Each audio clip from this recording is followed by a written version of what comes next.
Andrew Little. Thank you, Mr Speaker. I rise to take a call on this third reading of the Prohibition of Gang Insignia in Government Premises Bill. And I want to say of the member responsible for this bill, Mark Mitchell, who has very quickly, in his time in this House, same time as I've been to this House, very quickly become one of the respected and sensible members of the National Party. They don't have many, so they've got to hang on to the ones they've got.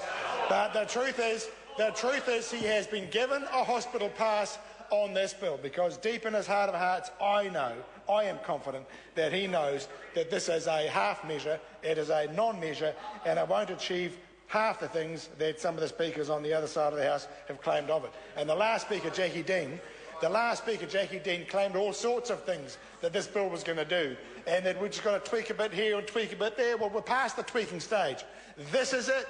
This is the bill. The time of this House is being called upon to pass this bill in its current form, its current, meaningless, ineffective, hopeless form that it's in. It simply won't do it.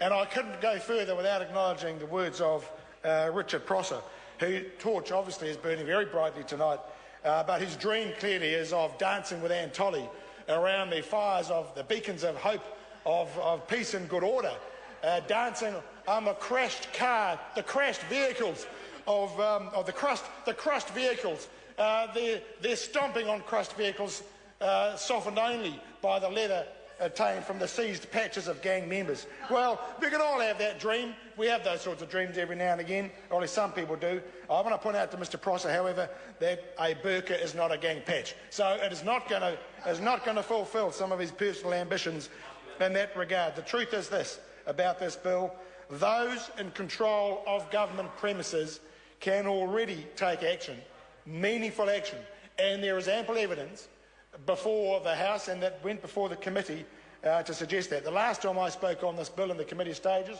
I adduced as evidence a copy of that day of the New Zealand Herald, that august publication, that had the wit at that time to publish a photograph of the Napier District Court. And in that photograph of the Napier District Court entrance was a little sign that said, "No gang patches in this building." Here it was, a government building, a little sign, "No gang patches," and the report was, amongst other things, no problems with gangs in that building. And they did it all without the benefit of this legislation. And then we had the evidence of the Murupara area school that people have spoken so fondly of in the debate today. And they came and spoke in support of the bill. But the truth is, when you look at the facts of their situation, it supports the opposite. They have demonstrated that they can banish gangs and gang patches and leather jackets from their premises without this bill. They did it without it. Through good leadership and a good, strong community, they demonstrated that they could take control of their government premises without meaningless legislation like this. They can create the culture, they can set the rules, they can make the standards, they can do it, and they did it. And the school community, the teachers in it, the principal, and most importantly, the children in it, have taken control of their place of learning.